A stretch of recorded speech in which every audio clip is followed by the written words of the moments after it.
Welcome to the show. This is Jason Hartman, your host, and every 10th episode, we do something kind of special, kind of different. What we do is we go off topic. So regardless of which show it is on the Hartman Media Network, whether it be one of the financial shows, economics, real estate investing, travel, longevity, all of the other topics that we have, every 10th episode, we go off topic and we explore something of general interest, something of general life success value. And so many of our listeners around the world in 164 countries have absolutely loved our 10th episode shows. So that's what we're going to do today. And let's go ahead and get to our guest with a special 10th episode show. And of course, on the next episode, we'll be back to our regular programming. Here we go. This show is produced by the Hartman Media Company. For more information and links to all our great podcasts, visit hartmanmedia.com. By the way, I'm just going to give Jason a shout out. He came on stage at our event, at least at the Black Card event. And you talked about, you said, like, inflation's coming. They are quantitative easing is so much. Inflation destroys debt. And I don't remember. I think we had disclaimers, not financial advice, but I remember you on stage saying it might not be a bad time to get a lot of debt right now. And ta-da, we're a couple years out. I don't know, it's been 2 years, 2.5 years later. And it's like, wow, the people that followed that counsel have done pretty well so far, which is pretty cool. Yeah. Welcome to the Creating Wealth Show with Jason Hartman. You're about to learn a new slant on investing, some exciting techniques, and fresh new approaches to the world's most historically proven asset class that will enable you to create more wealth and freedom than you ever thought possible. Jason is a genuine self-made multimillionaire who's actually been there and done it. He's a successful investor, lender, developer, and entrepreneur who's owned properties in 11 states, had hundreds of tenants, and been involved in thousands of real estate transactions. This program will help you follow in Jason's footsteps on the road to your financial independence day. You really can do it. And now, here's your host, Jason Hartman, with the complete solution for real estate investors. Welcome to episode 2090, and in keeping with our tradition that has lasted well over a decade, maybe a decade and a half now, this is a 10th episode show where we're going to talk about a topic of general interest to help you be more effective and more successful in life, business, and investing. So without further ado, let's dive right into our 10th episode show today. It is my pleasure to welcome Johnny Serpilla to the show. He is the author of a great book entitled Life is Hard, but I'll Be Okay. And he has been through some tremendous hardship and achieved some incredible success. He's the former CEO of Camping World, which is a company you've probably heard of. He had 12,000 employees at one point, managed a whole bunch of stores and dealerships for RVs and motorhomes, and he's just done some incredible stuff. Johnny, welcome. How are you? I'm good, Jason. Thank you so much for the kind introduction. I was only president, so... president, sorry. Okay. Yeah, that's right. So, but it was an honor to serve there with other great executives. So it was awesome. Fantastic. Well, you have really overcome some incredible hardship and gone on to achieve some incredible success. I know you're investing in businesses. You sit on several boards. You've got a lot of stuff going. So why don't you take us through that and some of the lessons we can learn and how important gratitude is and leadership? I'll just let you start where you want. All right. That sounds great. Well, first of all, I have to say that, that idea of a work life and a personal life, my personal view on that is there's really just life, right? And we approach our lives with one heart and one mind. And, typically what I've seen is people that are just a train wreck at work could be a train wreck at home. And the same thing goes, the door swings the same the other way. And so for me, I recognized when my life got really hard, when we had triplets, 2 sons and a daughter that passed away 28 years ago. And when my wife and I went through that experience after years of infertility, building up to that, their passing, I kind of thought that there was a separate, work life as, I needed my employees to come to work ready to go and leave their personal problems at home. And while it's fair for any leader to to assume that their employees come to work ready to go and take care of their customers or their patients. That's all fair. There's nothing wrong with that. But to think that their personal problems can be left at home and there's a hard line drawn and it doesn't bleed into their psyche in some way, the way they interact with coworkers, their temper or their lack of patience, whatever it might be, I really realized that people really couldn't do that well. And so then if I was going to try to have an impact there, I needed to make sure the work culture that we as leaders created the best space for them to be able to thrive, take care of our customers, and be better prepared to go home to their families. Mm-hmm. So how did you do that? I mean, and how do you translate something like that to 12,000 people? Well, first, when Nicholas, Mary, and Peter passed away, I was running my family business. So I only had 80 employees at the time. So I got to test it there. Yeah. So I got to test it there where I had full control, right? Because as the owner, I could do exactly what I wanted to do. And what I wanted to do was change the culture inside my own company because I had permitted and I had tolerated behavior that was very bottom line focused. It was behavior that was short-sighted and allowed me to forgive things that should be unforgivable in terms of disrespecting a coworker, applying undue pressure, or in the wrong way, showing responsibility that we need them to do and act a certain way, but not really taking the time to care and to pour into those people. And so for me, I started with my own business and my own team, and I set out a year-long journey of telling them very clearly what I'm going to do and that our culture is going to change. And I am going to, at the end of that year, make decisions on who stays with the company and who doesn't. And I said, I'm not saying that my way is the right way. I'm just saying in my company, this is how it's going to be. Mm-hmm. And so when you come into work every day, it's like walking up the stairs of integrity and concern and respect for others that you may or may not be living in your personal life, but in your professional life, you're going to. Mm-hmm. And it's my hope that as you do that genuinely during the day, as you learn to do that, as you focus on doing it, then it can improve your personal life as well. And I thought that was really fulfilling my role as a leader. And then, of course, I took that same premise and thought into Camping World when we started that in the early days of acquiring dealerships. I'd say that the thing that's amazed me most in the business world is this sort of level of short-sightedness and how people so many times are so transactional. It doesn't seem like it's as much as it used to be. And I'd say that the demarcation point was the early 90s, really, where things just seemed like they really shifted. Some would say the 80s, because, of course, the famous movie was Wall Street, which was just the bottom line is all it's about, right? And then before that, Milton Friedman, way back, I don't even know what year, he was saying, shareholder value is everything and nothing else matters.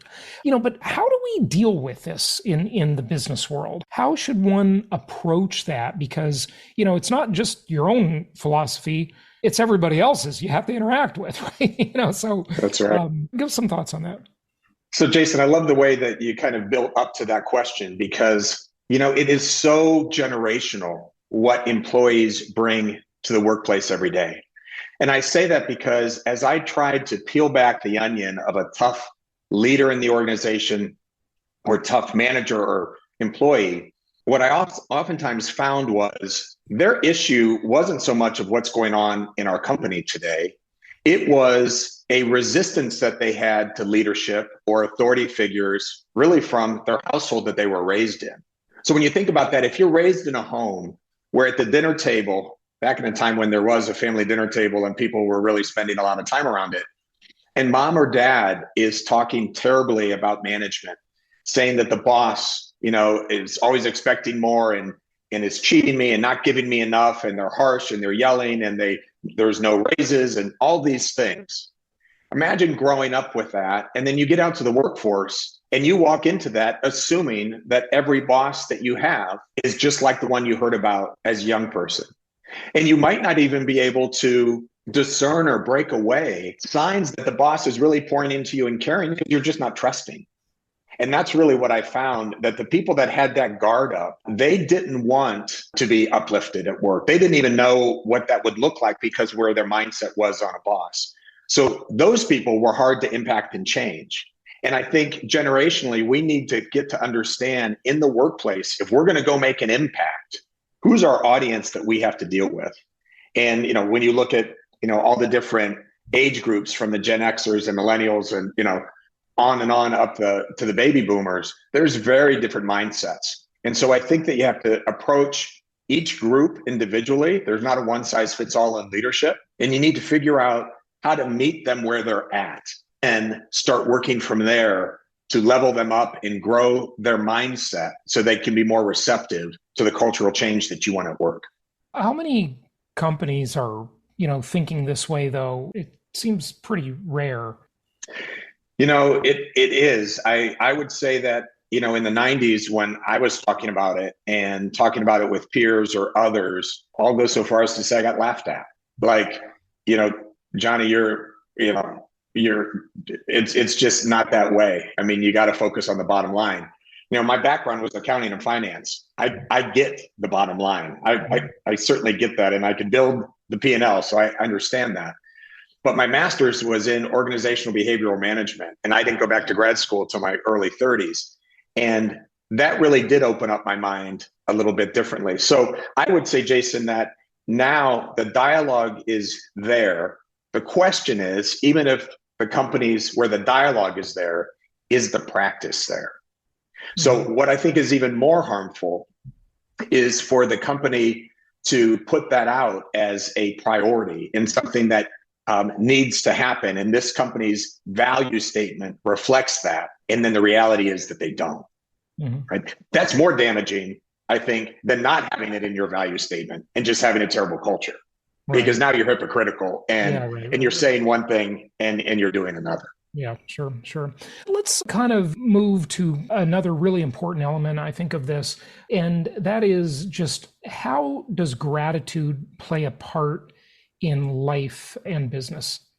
I'll tell you what, I've been practicing gratitude for so long now that I don't know how to live personally or professionally without an attitude of gratitude. So I think it's that critical, especially as a leader, to have gratitude for the people that you're leading. The test of every leader should be every now and then you turn back around and see, is anyone following you? And you shouldn't take for granted that people naturally are. So number one, be grateful for the people that you lead. Understand the responsibility that you have over their careers, and they're not people that you're stepping on to build your own career, because that's certainly what a lot of employees following leaders would think, that the leader has it all about himself or herself, and willing to do whatever it takes for them to go up. So I find gratitude as the way to just center my thoughts in any situation, personally or professionally, when something is tough, to really use it to give me the fuel that I need to get through a tough situation. To be grateful for the situation that it's not. Going through a current thing with one of my kids, and my kids, in their 20s have had some significant chronic health issues. And I continue to have to practice gratitude thinking that it isn't X and it's only Y. Yeah. Now, Y has been significant, and what diagnoses have been: rheumatoid arthritis, Lyme disease, mental health challenges. I mean, they've been real chronic, long-term life situations, but gratitude for the right doctor, and gratitude for the medicine, and gratitude for my kids' attitudes, right? So I think you're making a very good point. When I first started talking on my show about, 10 years ago, about this idea, you can't hear the dogs that don't bark, right? And I always say on my show, compared to what? These are kind of two similar ideas. And I remember thinking one day when I've moved many times, and, moving is like the world's biggest hassle. Nobody likes to move. It's such a pain, and, things always go wrong, right? When you're moving and you've got a lot of furniture and logistics to consider. And, I remember thinking to myself, that was such a headache to move, but look at all the things that could have gone wrong. The moving truck could have crashed. Stuff could have been stolen. Things could have been broken. The movers could have walked off the job and quit. They could have tried to overcharge me. Like, there's just a million things that did not go wrong, right? And did not happen. The dogs that didn't bark, right?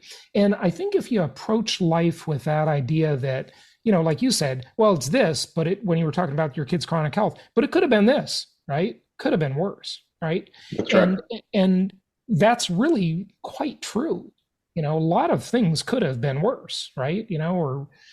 So I think that's a good way to maintain a certain level of gratitude, isn't it?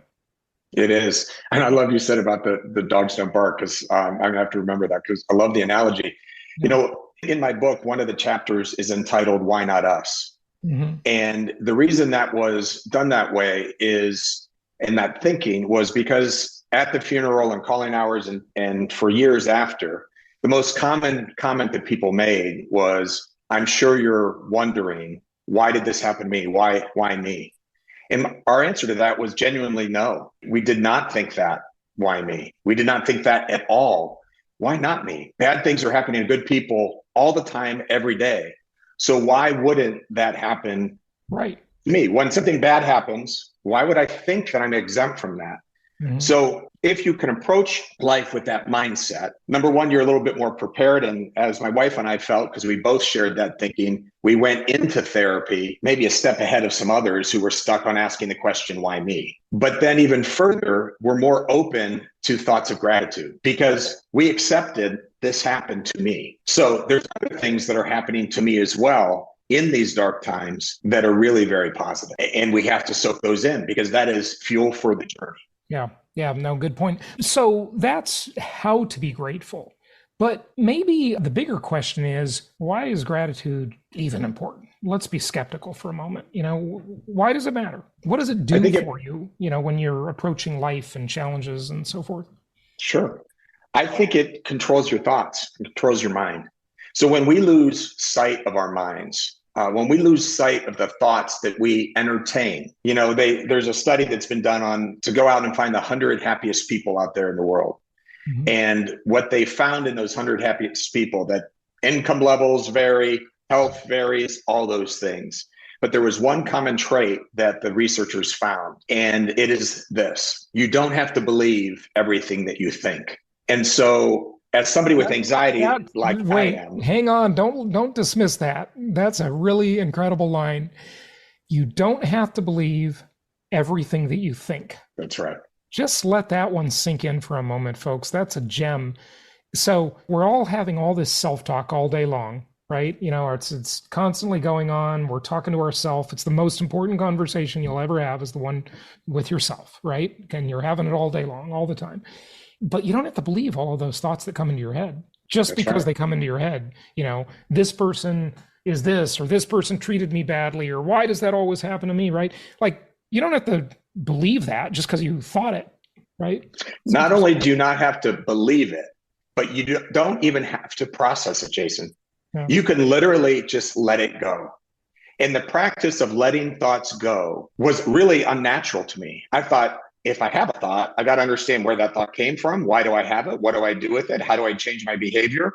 All these comments and directions come around it. But when you think of the millions of thoughts that we have a day, some of them very damaging, you don't have to process every one of them. Some you really can dismiss. Mm-hmm. And so when you have an attitude of gratitude and you're practicing gratitude thoughts, it really does put you in a mindset to be ready for maybe the intense fight that's ahead of you, because, we only have 100% energy pool of every day, mm-hmm. right? There's a finite amount of energy that we have daily before we need rest again at the end of the day, or before we can perform at peak performance. How much of that energy do we want to give up to thoughts that not only, send reactions up through to our brainstem of polluting our mind? How much time are we going to waste on that? And so you really need that gratitude thinking to be your foundation to prepare you for the challenge ahead. And as my book is entitled, Life is Hard, I really do believe that. I think no matter how blessed of a life you have, life is hard. There's people that you love that come in and out of your life. There is financial hardship, there's death, there's illnesses, all these things. Life's really hard, but there's a lot of good things around it as well. And so you need to soak those in to be able to get through and thrive versus survive. Yeah, very good points. Wrap it up for us with any other thoughts you have, maybe a question I didn't ask you, Johnny. Number one, I love your show. I love, the way that you go deep into business and then go, on some of these other tangents of experiences that as business people we all have. So thank you for putting out such good content, because it's impactful. It is really impactful. I think that I'd want to leave people with the thought of the responsibility that you carry as a leader. And it's not only about the bottom line. It's not only about achieving goals. It's realizing the impact that you're having on the human souls that you're engaging with every day. And you're leaving an imprint on them, good or bad, based on every interaction that you have with them. Mm-hmm. And I'm not talking about creating an environment where there's such sensitivity that you can't deal with truths. You have to deal with truths. You have to address challenges. There's just a way of going about it that does take a little bit more time, but ultimately it saves you time in the long run.